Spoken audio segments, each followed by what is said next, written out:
Day 104. Let's get it. Let's get it. Let's get it. All right. Day 104. Um,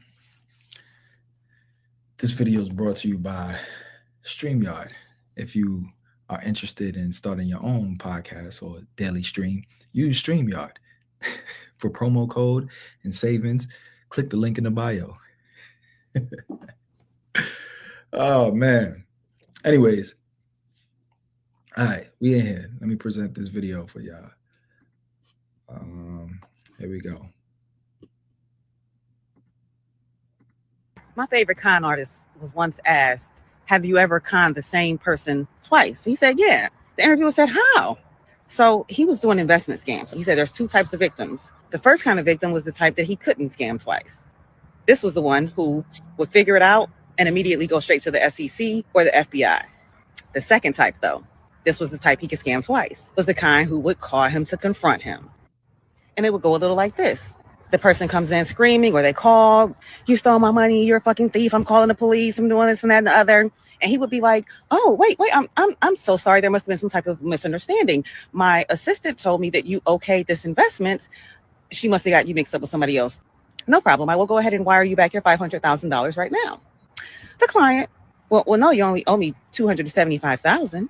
And he would say, well, it's grown to $500,000 now. So I'm going to send that to you right now. I'm so sorry. And the client would be like, what?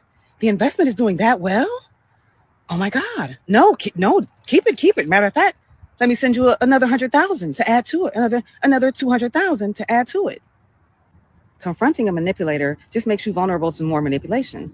The fact that you want to talk about it instead of just taking action lets them know you want to be gaslit, manipulated, and reassured. You're begging them to explain it away, and that's what they're going to do. You cannot give people an opportunity to further manipulate you, to suck you in more. We have to stop going to the problem, asking the problem to explain the problem away so we don't have to face the reality that there's a fucking problem. Silence! The higher the stakes, the more important this is.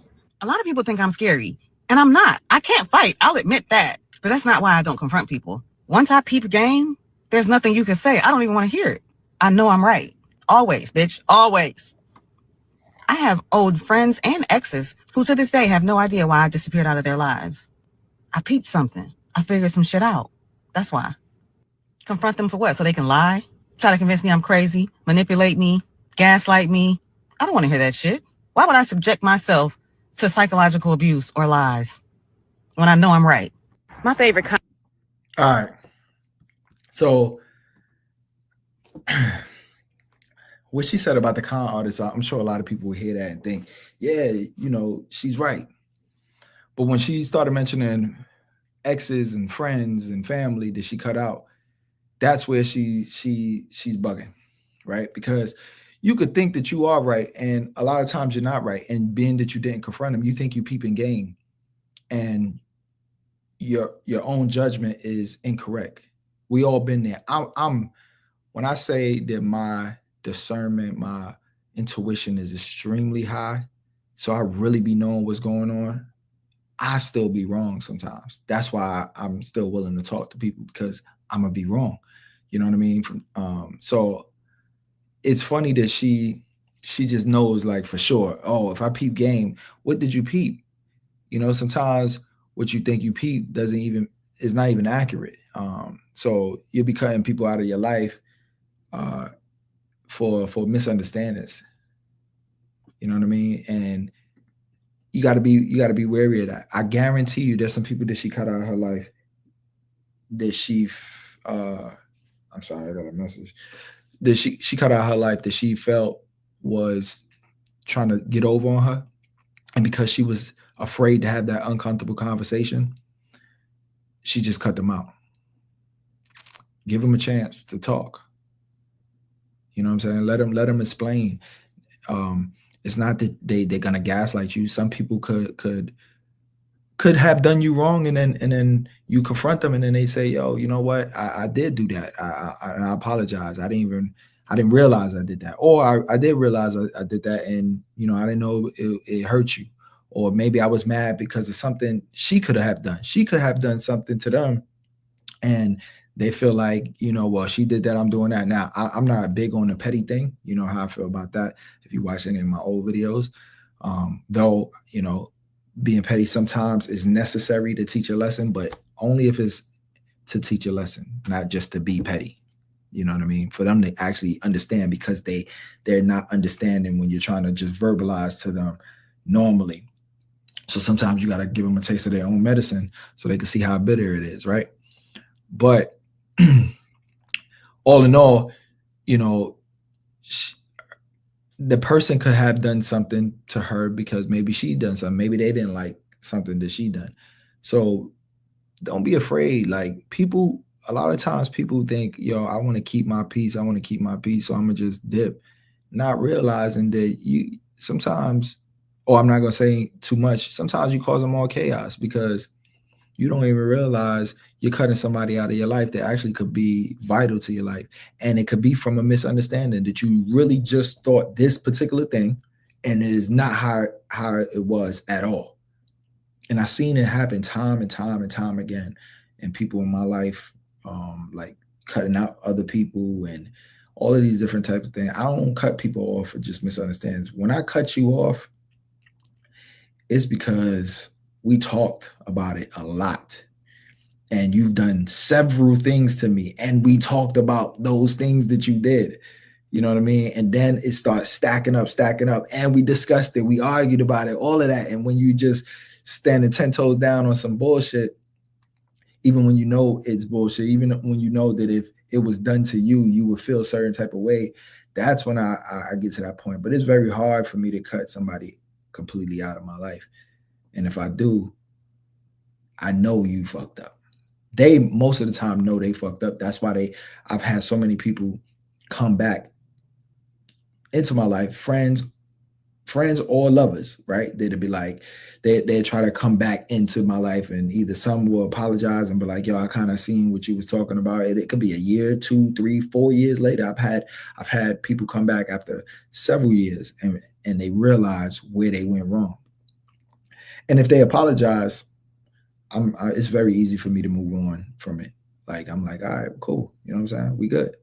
I'm not gonna hold a grudge. If you can own up to what you've done, I don't hold a grudge.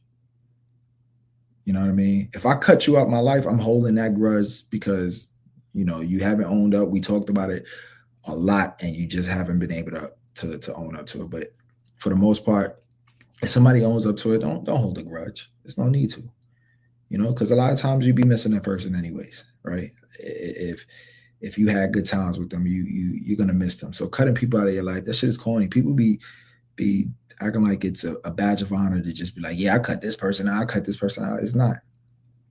And it's not always that you're trying to keep your peace, because you're causing more chaos. Because internally you're lonely. You're alone now.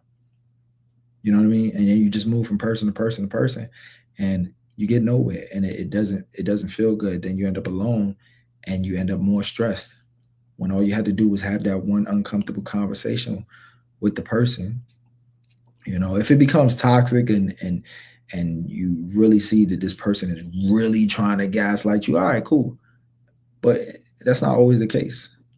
You know what I mean? So be careful when cutting people out. Plus, you never know when you're going to need somebody. You know what I mean? So you just never know. I was taught that lesson a long time ago. You never know when you're going to need somebody. So no need to always hold a grudge and then find out later you need this person. So yeah. I don't really hold grudges. As a matter of fact, today I had one of my guests. So this lady, she scratched up, she scuffed the hell out of my rims. And so I charged her for it through the app, right? But maybe a day or two later, I noticed, maybe not even a day or two. Yeah, it was probably like a day later. I had noticed she also scuffed a little bit of the bumper as well, right? And so I had charged her for the scuff rims. And then I guess when she seen It took a while for Toro to put it through, and it ended up being like $600 that they end up charging, I guess. So she writes me, "You're such a scammer," or something like that. And I'm thinking like, what? You scuffed my rims. She was like, it was just a little scuff. A little scuff. You scuffed the hell out of my rims. Like it's pictures of it. It's before pictures and then there's after picture. It is terrible. And she scuffed two of them, two of my rims badly. Like half of the rim is scuffed. Like I don't even know how you do that while still scuffing the bumper. What the hell did you hit? You know what I mean? Because I can't understand it. Because if it was a wall, then it would have just been the bumper. It would have been a side mirror. If it was the curb, it should have just been the rim. Unless it was a big ass curb. I don't know how she managed to do that. So she says some wild stuff. And I'm like, yo, you scuffed my stuff. And I didn't even charge you. I didn't charge you the amount. I charged you, but I'm not the one who determined the amount. It was Toro. And then she responds back saying something. I can't remember what she said. Then she said, and who you talking to? Like, what? First of all, I didn't say anything wild. I just told you what it was. You need to learn how to drive. That's what I told her. And then she says, and I said, and you actually scuffed my bumper. So now that you're being disrespectful, I was going to give you grace, but now I'm going to charge you for it. Because when I told you scuffed my rims, I showed you well, it's pictures up there. I told you Toro was the one that actually set the price. And I let you know that you scratched the bumper. You doubled down on the disrespect. So you know what? I'm going to charge you. And she was like, oh, that's petty. I said, you could call it whatever it is. I said, you shouldn't have doubled down on the disrespect. You know, I was going to extend you that grace. And when I said that, then she writes back. She said, well, I truly apologize. I didn't realize it was Toro that charged me or whatever. But at the end of the day, it don't matter if I charged you that amount. Like, know what the hell you talking about. You don't even realize how much it costs to get rims fixed. You just coming out your ass thinking it scratches. Why am I paying so much? Because that's what it costs, lady. It is what it is. But be humble. You know what I'm saying? Don't sit there and try to flip out for some shit you know you did. And then I hate when people try to minimize whatever it is that they done. That is the worst thing you can do. Don't minimize what you did. The best way to resolve the problem is to be as humble as possible and apologetic. But if you minimize, oh, it wasn't that serious. Oh, okay. It was serious to me. So who's to say who's right? You right because you think it's not that serious, but you don't even know the price. But when she apologized and everything, I just said, apology accepted. And I told my auto body guy, don't worry about the quote anymore. So I extended her grace. Because I ain't need to hold no grudge. You know what I'm saying? And the scratch on the bumper, I just let it go. Because when people can actually really recognize they're wrong, I'm very forgiving.